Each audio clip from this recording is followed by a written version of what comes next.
Hello, ladies and gentlemen. We're going to multiply 4,932 times 6 using an area model. The first thing we do when we multiply using an area model is we decompose our numbers into expanded notation. So I'm going to decompose 4,000 plus 900 plus 30 plus 2. My 4,932. And that's going to be multiplied by 6. Now 6, I don't need to decompose into expanded form because it's already in its ones. So there's nothing for me to decompose there. The next thing that I need to do when I do an area model to multiply is I have to draw an area model. So I need to create my area model. Now, I personally find it easier to put my larger number on the top. So 4,930 and 2. And I like to remind myself that I'm going to add each of those pieces together times 6. Now, if I was to compose my area model like this, it'd be okay because it's 4,932 times 6. It'd be perfectly okay. Now we're ready to multiply. So we have 4,000 times 6. So 4,000 times 6. 6 times 4 is 24. 10 times greater, 10 times greater, 10 times greater. It helps me sometimes to mark out my zeros so that way I don't add extra zeros or not enough zeros.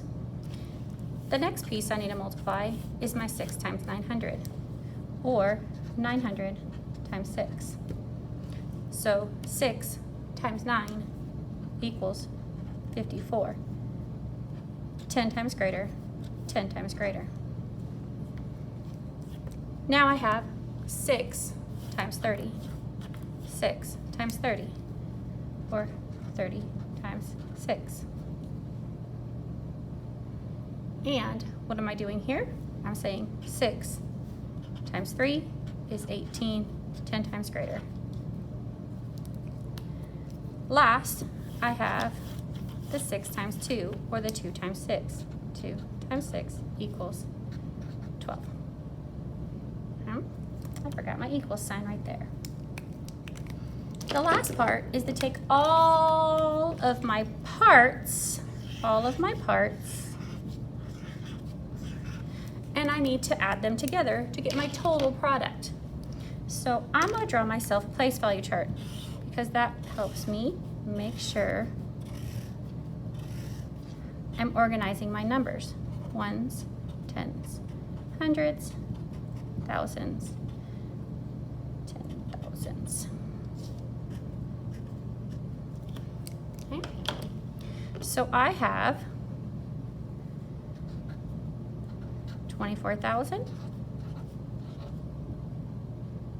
I have 5,400. I have 180, and I have 12. When I add all of these up, I need to extend my place value chart a little bit. I get in my ones place, I have 2.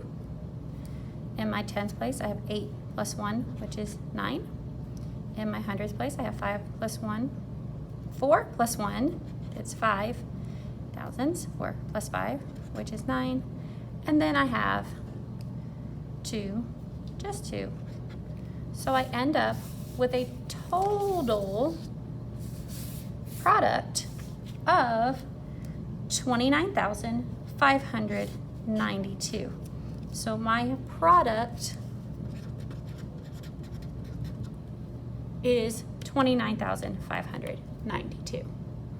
Now, one thing that I always make sure to do is to check and make sure that I added all of my pieces. So I have my 24,000, I added it, my 5,400, I added it, my 180, I added it, my 12, I added it.